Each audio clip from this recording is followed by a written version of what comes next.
پہلی گنتی کہاں بڑی؟ 10 سے ایک دم سینکڑوں پہ نہیں گئے، 1000 پر، 10,000 بزرگوں کی عبارات بھی پیش کریں، 20 نہیں 20,000، میری طرف سے سنیے، آگے لکھیے، آگے لکھتے پیش کرتے، اس سے کچھ نہیں بنتا، کیونکہ مسند مرفوع اور صحیح حدیث کے مقابلے میں 10,000 تو کیا 10 لاکھ بلکہ 10 ارب و خرب حضرات کی بات بھی کوئی وقت نہیں رکھتی، کیونکہ علمی قاعدہ تو یہ ہے کہ کل احد یؤخذ عنہ و یترک، کہ ہر ایک کی بات لی بھی جائے گی اور چھوڑی بھی جائے گی سوائے پیارے آقا محمد صلی اللہ علیہ وسلم کے۔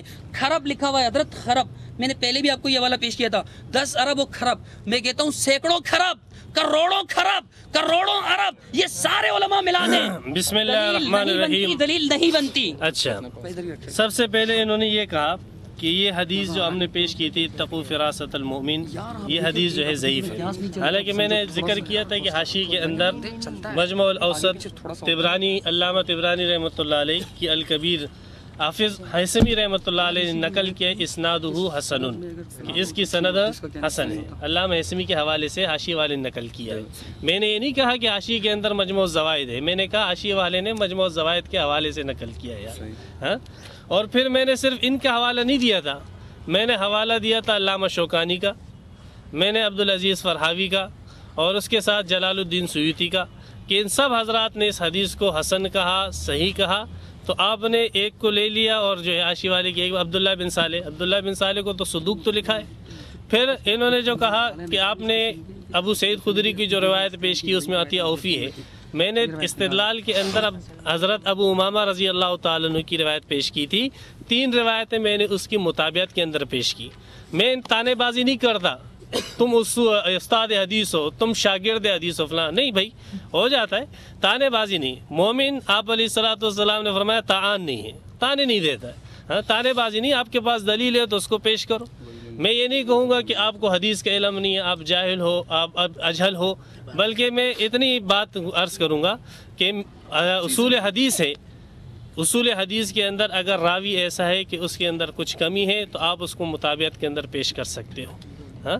تو میں نے عطیہ اوفی وغیرہ کی اگر روایت پیش کی تھی تو اس کو مطابعت کے اندر پیش کی۔ اصل استدلال میرا ابو امامہ رضی اللہ تعالیٰ عنہ کی روایت سے ہے، جس کی تصحیح میں نے محدثین کرام سے آپ حضرات کے سامنے پیش کر دی۔ پھر انہوں نے یہ کہا کہ میں نے قرآن پیش کیا ہے، قرآن، یہ علماء آج پتہ لگا کہ معتزلہ قرآن کے مفہوم کو سمجھ گئے اور علماء اہل حدیث آج تک قرآن کے مفہوم کو نہ سمجھ سکے، ہاں۔ یہ نتیجہ نکلا، معتزلہ جو گمراہ فرقہ ہے ان کی بات قرآن کے مطابق ہو گئی، اور 20-25 چوٹی کے علماء ان کی بات قرآن اور حدیث کے خلاف ہو گئی، سبحان اللہ، ہاں۔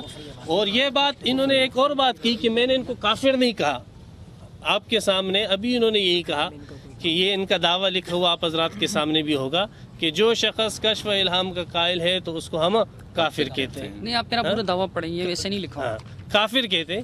پھر انہوں نے یہ کہا کہ نہیں، اس میں کشف غیبی وغیرہ کا ذکر نہیں ہے، یہ عقیدۃ الفرقۃ الناجیہ، یہ ہمیں یہ سمجھائے ذرا، یہ کشف اور کشف غیبی کیا بلا ہے، یہ کشف اور کشف غیبی کے اندر جو تفریق کرتے جا رہے ہیں یہ کیا چیز ہے؟ یہ دیکھیں، یہ عقیدۃ الفرقۃ الناجیہ، اس کے اندر انہوں نے کشف کا ذکر کیا ہے، پھر مثال سے بات سمجھاتے ہیں، فرماتے ہیں پہلی نوع کی مثال، پہلی نوع کی مثال، یعنی ایسی بات جو اللہ تبارک و تعالیٰ کسی کو دکھلا دے، جیسے حضرت عمر رضی اللہ تعالیٰ عنہ کا قول یا ساری الجبل، اس کو میں استدلال میں پیش نہیں کر رہا ہوں، یہ وضاحت کر رہا ہے عبداللہ ناصر رحمانی، اس کی وضاحت کر رہا ہے۔ حضرت عمر رضی اللہ تعالیٰ عنہ مدینہ کے اندر ہے اور ساریہ جو ہے دور کہیں جنگ لڑ رہے ہیں، اور حضرت عمر رضی اللہ تعالیٰ عنہ پر ان کی حالت منکشف ہوتی۔ اب مجھے یہ بتلاؤ کہ ساری اتنے دور دراز علاقے کے اندر ہے، یہ کشف غیبی ہے کہ کیا ہے؟ یہ تو کشف غیبی ہے، خدا کے بندے۔ پھر اسی طریقے سے ابو بکر صدیق رضی اللہ تعالیٰ عنہ اپنی حمل کے متعلق، اپنی گھر والی کے حمل کے متعلق کہتے ہیں کہ اس کے پیٹ میں جو بچہ ہے وہ لڑکی ہوگی۔ اب یہ کشف غیب ہے کہ نہیں ہے بھائی؟ یہ بھی کشف چھپی ہوئی چیز ہے اصل کتاب سے۔ یہ استدلال میں اس کو میں دلیل کے طور پہ اس کو پیش نہیں کر رہا ہوں، میں کشف غیبی کی وضاحت کر رہا ہوں کہ آپ یہ کہہ رہے ہو ہمارے علماء نے کشف غیبی نہیں کہا، یہ کشف غیبی نہیں تو اور کیا چیز ہے؟ صحیح کہ نہیں؟ پھر یہ سارے کے سارے علماء کو انہوں نے کافر کہا، اہل حدیث جماعت یاد رکھو، انہوں نے اس کو کافر کہا ہے۔ اس کا یہ کہنا کہ میں نے کافر نہیں کہا یہ غلط بیانی ہے، اس لیے کہ یہ کتاب جو انہوں نے جماعت المسلمین کے رد میں لکھی ہے، تو مسعود صاحب نے ایک بات کہی تھی، مسعود صاحب نے اتنی بات کہی کہ جب امام قرآن پڑھنا شروع کرے تو تم اس کے ساتھ سورہ فاتحہ مت پڑھو، سکتات کے اندر پڑھو۔ اگر تم امام کی قرات کے ساتھ سورہ فاتحہ پڑھو گے تو اس نے 4 حکم لگائے۔ ایک حکم تو یہ لگایا کہ حکم الہی کی خلاف ورزی، دوسرا حکم یہ کہ اسلام کے متوازی دین پر عمل پیرا، تیسرا خود ساختہ اسلام بنانے والے، چوتھا خلاف قرآن مجید۔ یہ 4 باتیں مسعود صاحب نے اس شخص کے متعلق کہی ہے جو قرآن پڑھتے ہوئے سورہ فاتحہ پڑھے۔ امام قرآن پڑھ رہے اور یہ اس کے ساتھ سورہ فاتحہ پڑھ رہے۔ مسعود صاحب نے عام بات کہی، لیکن صدیق صاحب اس کے متعلق کیا کہتا ہے؟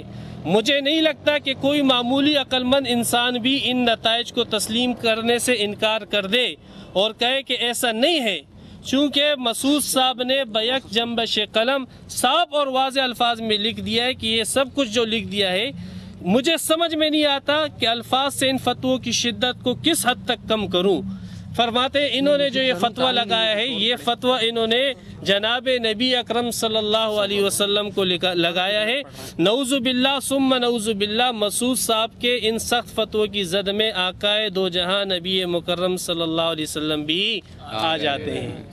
یہ ان کا اپنا رسالہ ہے، صحیح کہ نہیں؟ اب مسعود صاحب نے تو نبی اکرم صلی اللہ علیہ وسلم کا نام نہیں لیا، اس نے عام بات کی، لیکن صدیق صاحب نے یہ بات کہی ہے کہ اس فتوے کی زد کے اندر یہ سب آ جاتے ہیں۔ تو جب مسعود صاحب وہ بات کہیں تو اس کے فتوے کی زد میں سب آ جاتے ہیں، اور جب وہی بات آپ کہو تو آپ کے علماء آپ کے فتوے کی زد سے باہر نہیں، ایسی بات نہیں۔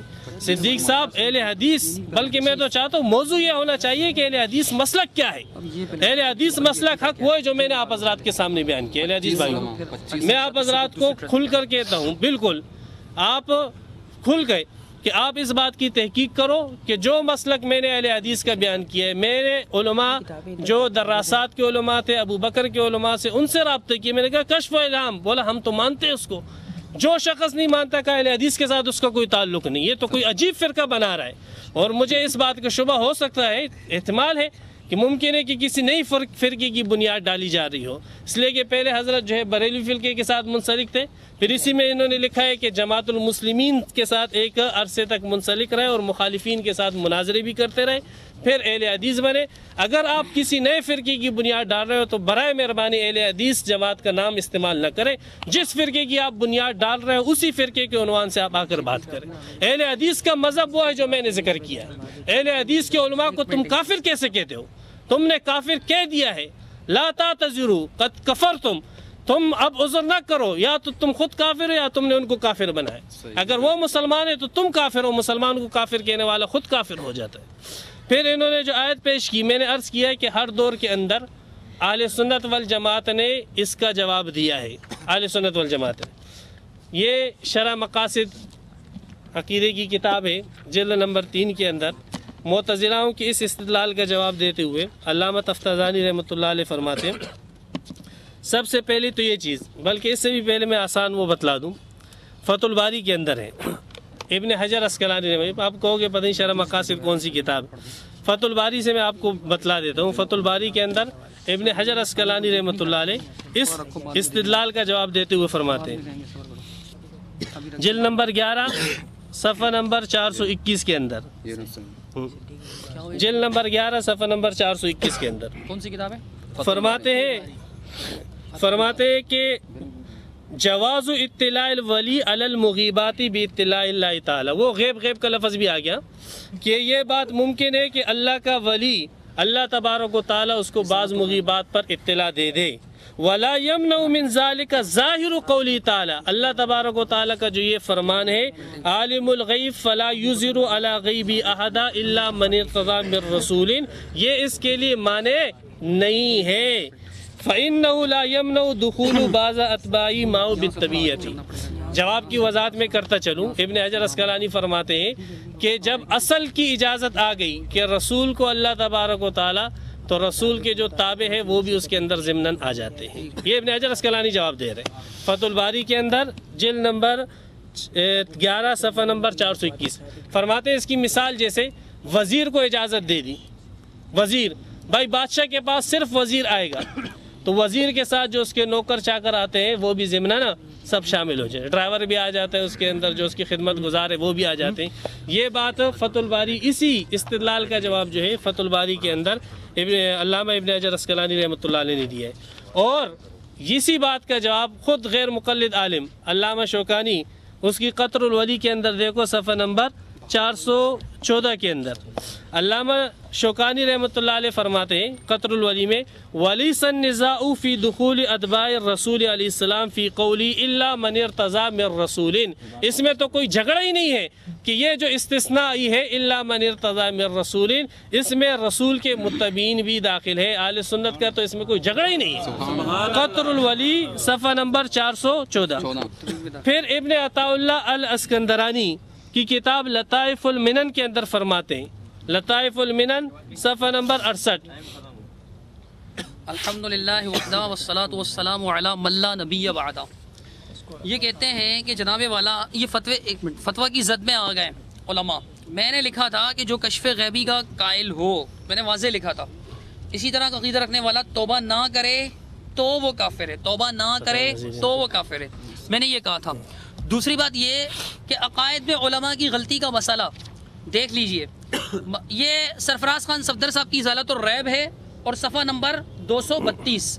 ابھی تک انہوں نے قرآن کی کوئی آیت نہیں پڑھی، اگرچہ ایک کتاب پڑھ کر سنایا تھا کہ قرآن و سنت سے یہ عقیدہ ثابت ہے، لیکن کوئی آیت قرآن کی نہیں پڑھی کہ جس سے ثابت ہو کہ غیب ہو سکتا ہے۔ باقی انہوں نے جو کچھ فرمایا میں بھی کہوں گا، آگے میں اس کا جواب دوں گا۔ ہاں مجھے یاد آیا، کہتے ہیں کہ طنز نہیں کرنا چاہیے، تانا نہیں دینا چاہیے۔ میں نے تانا نہیں دیا تھا، میں نے آپ کو آپ کا مقام یاد دلایا تھا، تانا نہیں دیا تھا کہ آپ استاد حدیث ہیں، ذرا دھیان سے بولا کریں، جو منہ میں آئے وہ بول دینا عام آدمی کے لیے تو مطلب اتنا عیب نہیں ہوتا جتنا علماء کے لیے ہوتا ہے، خاص طور پہ ایک استاد الحدیث کے لیے۔ کہتے ہیں پوچھئے خان صاحب بریلوی بدایونی سے، میں آپ سے پوچھتا ہوں، پوچھئے مفتی عبدالواحد صاحب سے، دوسروں سے تو مطالبہ قطعی الدلالہ کا کرتے ہیں آپ، آیت کا اور حدیث متواتر کا، آپ لوگ خود یہ بیجوری عشماوی اور یہ شوکانی اور ابن جوزی اور ابن تیمیہ اور فلانی حتیٰ کہ تفتازانی جو آپ کی اپنی کتاب ہے شرح المقاصد، اپنی کتاب پڑھ کے سنا رہے ہیں۔ آگے سنیے، جیسے حاتب اللیل مفسرین و متصوفین کی بات سے قرآن کریم کی قطعی الدلالہ اور صحیح حدیث کو رد کرتے پھریں، تمہیں اس تخصیص کا اور کس نے حق دیا؟ کیا اخبار میں نسخ جائز ہے؟ آگے چل کے لکھتے ہیں کہ شیخ سرندی مجدد الف ثانی نے کیا خوب ارشاد فرمایا کہ عمل صوفیہ در حل و حرمت سنت نیست، ہمیں بس نیست کہ ماں اشارہ معذور داریم و ملامت نہ کریم۔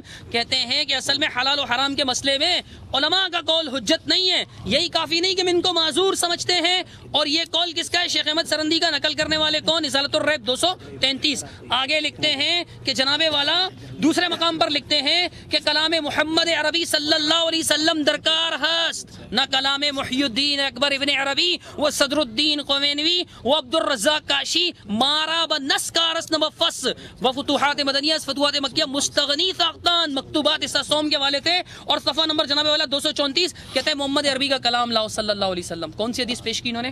اتقوا فراست المؤمن، کہ مومن کی فراست سے ڈرو۔ اور میں نے بتایا کہ یہ خبر واحد ہے، آپ کے یہاں خبر واحد نہیں چلتا، میں نے کہا پھر چلو اپنے اصول کو باطل کر دو۔ اصول بھی عزیز ہے اور پابندی بھی نہیں کر پائیں گے۔ لما تقولون ما لا تفعلون کبر مقتا عند اللہ ان تقولوا ما لا تفعلون، کہ اللہ رب العالمین کے نزدیک سب سے بری بات کہ آپ بولو بھی اور عمل بھی نہ کرو۔ اصول بھی بنایا اور پابند، کون سا اصول ہے جس کی آپ پابندی کر پاتے ہیں؟ قطعی الدلالہ قطعی الثبوت آپ مانگتے ہیں اور پابندی نہیں کر پاتے، نہ کوئی حدیث پڑھی اور نہ کوئی، میں بتاتا ہوں حدیث پڑھی، کہتے ہیں اس کو علامہ اسمی نے صحیح کہا ہے۔ چلو میں نے مان لیا ایک لحاظ، علامہ اسمی نے واقعی صحیح کہا ہے، آپ نے حاشیے سے پڑھ لیا، تو ضعیف بھی تو کہا ہے۔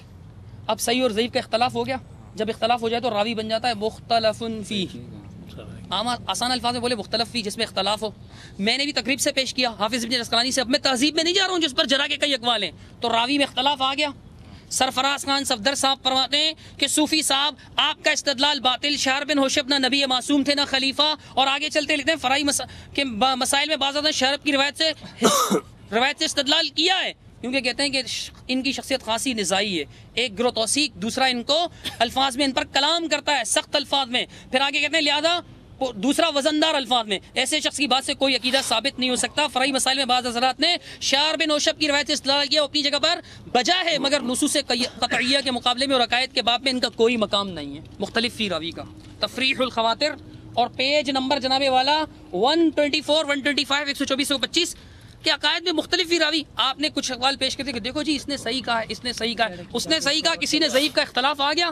جس راوی میں اختلاف ہو جائے وہ عقیدے میں تو حجت ہوتا ہی نہیں ہے. مسائل میں بعض لوگوں نے لیا ہے، بعض لوگوں نے مسائل میں بھی نہیں مانا. آپ نے بیشتی زیور کا یہ عقیدہ کہ ولیوں کو کشف اور الہام سے غیب کا حال معلوم ہو جاتا ہے، اس کی دلیل میں ابھی تک نہ کوئی آیت پڑھی ہے نہ کوئی حدیث پڑھی ہے. علامہ شوکانی وغیرہ کے اقوال پڑھنے سے مسئلہ حل نہیں ہوگا. اب آگے دیکھیے، کہتے ہیں جناب والا خواجہ نصیر الدین صاحب چراغ دہلوی فرماتے ہیں حجت در اقوال و اعمال مشائخ نیست، حجت آہس کے در کتاب و سنت ہست. کہتے ہیں کہ حجت اقوال علماء کے اقوال اور علماء کے افعال میں حجت نہیں، حجت قرآن و سنت ہے، کتاب و سنت لاؤ. آگے کہتے ہیں حضرت شیخ عبد المحدث کہتے ہیں مشرب پیر حجت نیست، دلیل اس کتاب و سنت میں بایت، کتاب و سنت سے دلیل لانی چاہیے. اور ایک عارف فرماتے ہیں نیست حجت قول و فعل ہیچ پیر، کسی بزرگ کی بات حجت نہیں، کسی کا قول حجت نہیں، عمل حجت نہیں. قول حق اللہ کا فرمان، فعل احمد را بگیر، احمد محمد صلی اللہ علیہ وسلم کے کلام کو پکڑو. کہتے ہیں ایسے مقام پر یہی جواب کافی ہے جہاں وہ نصوص قطعی حدیث صحیح اور صریح محکمات کے مقابلے میں قصے کہانیاں اور ضعیف حدیث اور بعض صوفیوں بزرگوں کی محتمل اور مجمل عبارات اور غیر مستند اور بے سراپا حوالے پیش کیا کرتے ہیں. غیر مستند بے سراپا حوالے، غیر مستند حوالے پیش کرتے ہیں اور دلیل محرم کو چھوڑ کر مبیح کے چور دروازے سے دین کی مضبوط اور محفوظ عمارت میں داخل ہو کر اپنے باطل عقائد اور بدعت کے جواز اور حق ہونے پر اہل حق کے الزامات کی ڈالنے کی کوشش کرتے ہیں کہ کفا بنفسک اليوم علیک حسیبا، کہ آج تو اپنے نفس پر خود ہی کافی ہے حساب کرنے کے لیے. اب جناب یہ معذور جاننے کا قول کس نے نقل کیا؟ سرفراز خان صفدر صاحب نے. 232 سے 233 میں نے پوری تفصیل سے پڑھا. اب بتائیے یہ کیا ہے؟ اس کے بعد میں نے پیش کیا کہ مختلف راوی حجت نہیں ہوتا، یہ روایت تو خبر واحد ہے. اللہ فرماتا ہے وما کان اللہ لیطلعکم علی الغیب. اب میں حدیث بھی پڑھوں گا رسول اللہ صلی اللہ علیہ وسلم کی. صحیح بخاری مجھے پکڑائیے، یہ دیکھیے صحیح حدیث. مولانا اگر حوصلہ ہو تو مولانا جرا کر کے دکھائیے گا. میں پڑھ رہا ہوں اللہ کے رسول صلی اللہ علیہ وسلم کی حدیث. اللہ کے رسول صلی اللہ علیہ وسلم نے کیا فرمایا؟ صفحہ 620 ہے. تو بہشتی زیور کا یہ عقیدہ نہ قرآن سے ثابت ہوتا ہے نہ حدیث سے. آیت نہیں پڑھی ہے، بولا تھا کہ میں قرآن سے پڑھوں گا لیکن آیت نہیں پڑھی. سنیے دیکھیے اللہ کے رسول صلی اللہ علیہ وسلم کیا فرماتے ہیں. یہ روایت جناب ابو ہریرہ رضی اللہ عنہ سے قال قال رسول اللہ صلی اللہ علیہ وسلم، رسول اللہ صلی اللہ علیہ وسلم نے فرمایا لقد كان فيما قبلكم من الامم محدثون فان يكن في امتي احد فانه عمر، کہ پہلی امتوں میں محدث ہوا کرتے ہیں. محدث کیا کہ رجال یکلمون، کے جن کے ساتھ بات کی جاتی تھی. اگلی حدیث ابو ہریرہ کی کہتے ہیں کہ لقد کان فی من کان قبلکم من بنی اسرائیل رجال یکلمون، کہ ان سے بات کی جاتی تھی. اللہ رب العالمین سے کلام فرماتا تھا من غیر ان یکونوا انبیاء، حالانکہ وہ انبیاء نہیں ہوتے تھے، استثناء انبیاء کا. کہتے ہیں فان یکن فی امتی منہم احد فعمر، اگر میری امت میں کوئی ہوگا تو عمر. بخاری حدیث نمبر 38 اور 36 89. اور اس کے بعد جناب والا یہ حدیث بخاری میں صحیح بخاری شریف کتاب فضائل اصحاب النبی عمر رضی اللہ عنہ کے فضائل میں امام بخاری رحمۃ اللہ علیہ لائیں. اور صحیح مسلم کے اندر امی عائشہ صدیقہ رضی اللہ عنہ بیان فرماتی ہیں انہ کان یقول، آپ فرمایا کرتے تھے قد کان یکون فی الامم قبلکم محدثون، پچھلی امتوں میں محدث ہوا کرتے تھے، یعنی جن سے اللہ کلام فرما. فإن یکن فی امتی منہم احد فعمر فإن عمر بن الخطاب منہم. پھر فرماتے ہیں ابن وہب تفسیر محدثون ملہمون، فرمایا کہ ابن وہب نے تفسیر کی محدث سے کیا کہ ملہم. اللہ کے رسول نے فرمایا کہ اگر میری امت میں بھی ایسا کوئی، بنی اسرائیل کے ایسے لوگ تھے جو نبی نہیں ہوتے تھے لیکن اللہ ان کو کوئی بات بتا دیتا تھا. اگر میری امت میں الہام ہوتا تھا ان پر، اگر میری امت میں بھی کوئی ہوگا تو وہ کون ہے؟ عمر. اگر ہے تو عمر ہے، نہیں ہے تو یہ کہتے ہیں سارے. میں بھی پڑھوں گا، ابھی الہام کی باریاں آئیں گی، میں پڑھوں گا کہ آپ نے کیسے کیسے غیب کو جو ہے تسلیم کیے، کیسے کیسے غیب کو، کیا غیب ہے جو رہ گیا آپ کے ہاں، اس کی باری آئے گی. میں نے قرآن سے بھی ثابت کر دیا، حدیث سے بھی ثابت کر دیا، لیکن مولانا صاحب نے قرآن کی کوئی آیت نہیں پڑھی اور حدیث میں نے قرآن کی اس آیت کی تائید میں پیش کی ہے. اور ہمارے ہاں تو ویسے خبر روایت صحیح اگر ہو تو حجت ہے، ضعیف نہیں. آپ نے ضعیف روایت پیش کی تھی حضرت، اور اختلاف میں بتا چکا ہوں اس کا.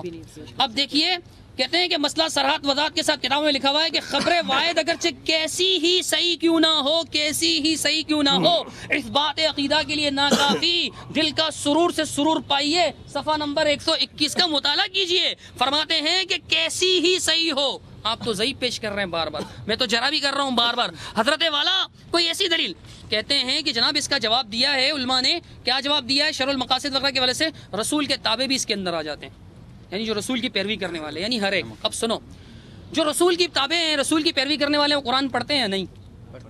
اب رب کا قرآن ان سے کیوں کہتا ہے کہ وما کان اللہ لیطلعکم علی الغیب؟ رب کیوں کہتا ہے کہ رب تمہیں غیب کی بات نہیں بتائے گا، اطلاع نہیں دے گا اللہ تعالیٰ؟ بھئی علم کہاں سے آتا ہے غیب کا؟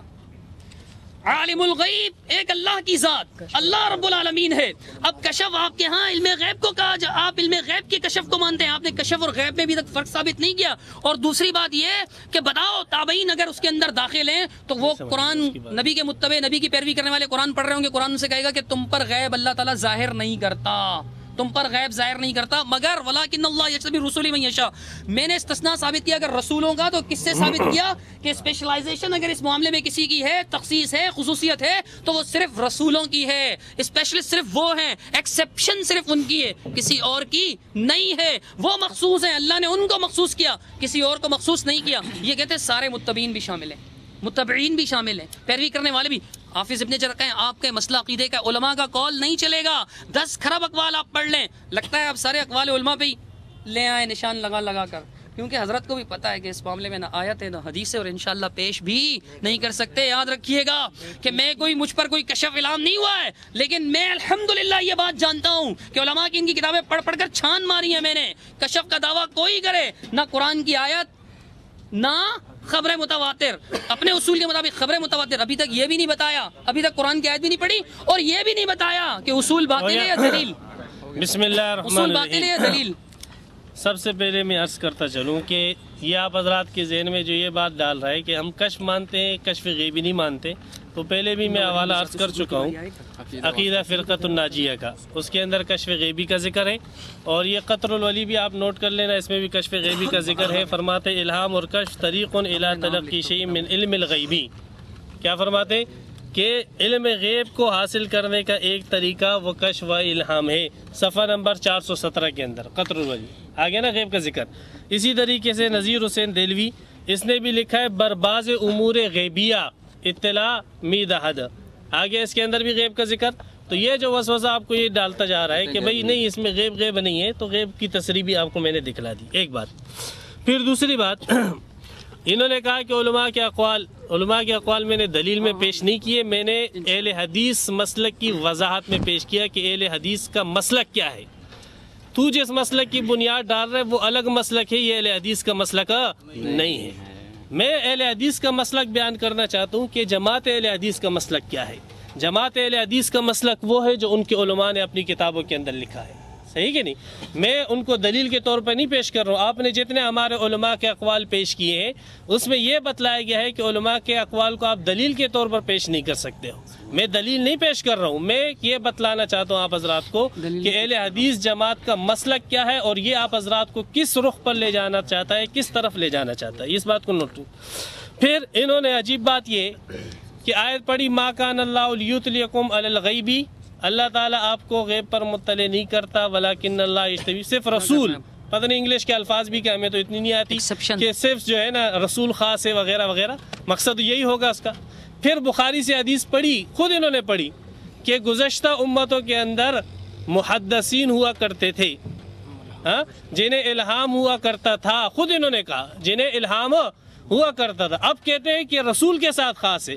اب خود ہی جو ہے اللہ کے رسول سے انہوں نے بخاری سے نقل کر کے بتلایا ہے۔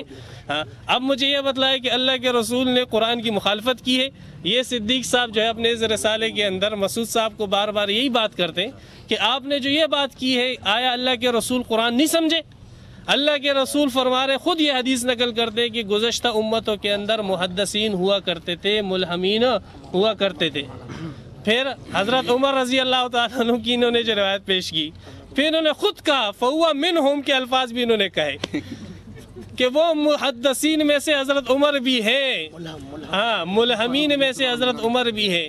خدا کے بندے فَهُوَ مِنْهُمْ کے الفاظ آپ نے خود کہے، تو اب مجھے یہ بتلاؤ کہ آپ تو اپنے اس دعوے کی روح سے خود کافر ہو گئے ہو، خود کافر ہو گیا۔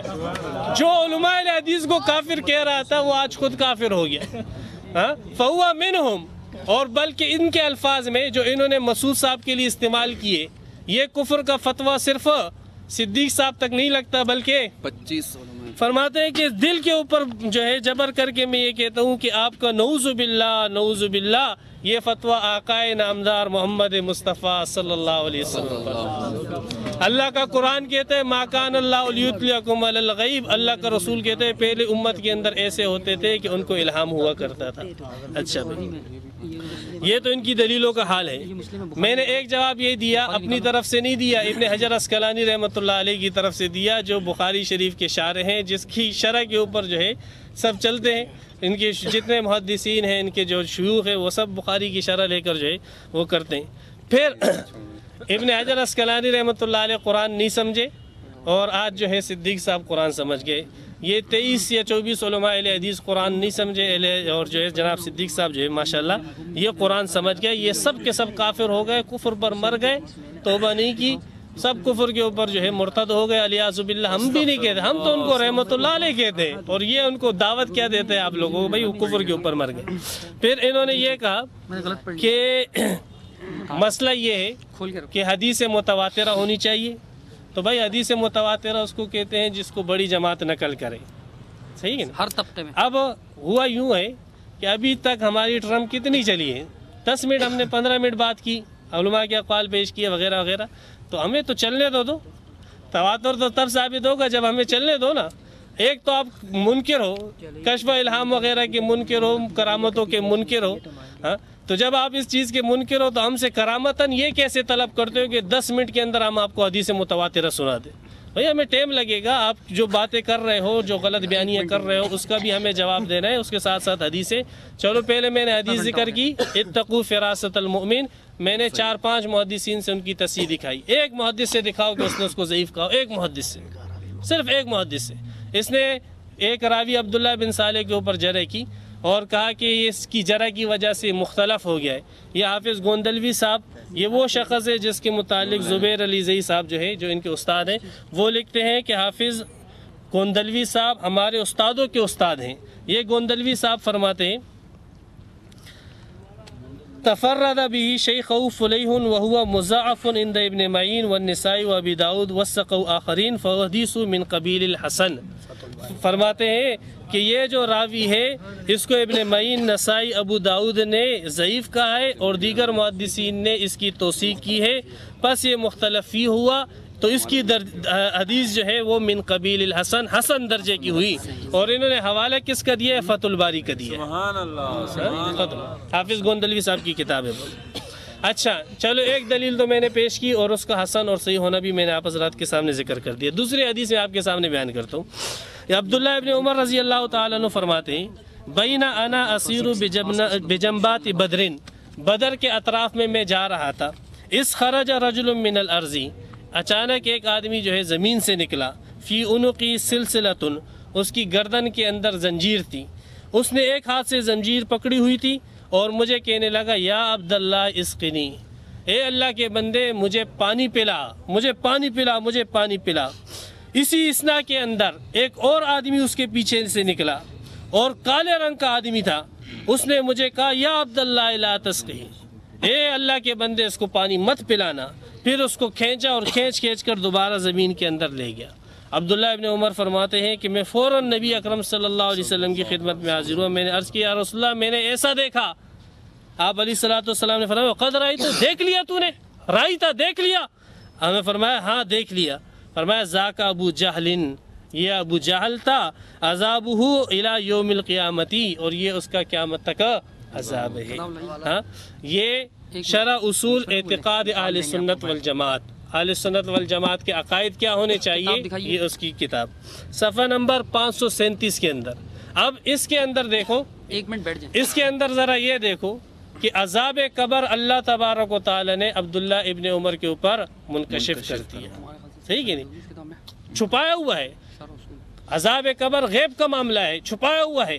ہاں، یہاں پر اللہ تبارک و تعالی نے اپنے اس بندے پر، عبداللہ ابن عمر پر، یہ کشف غیبی فرما دی۔ سبحان اللہ، یہی کشف ہے۔ تیسری دلیل ہماری عبداللہ ابن عباس رضی اللہ تعالیٰ عنہ کی روایت ہے۔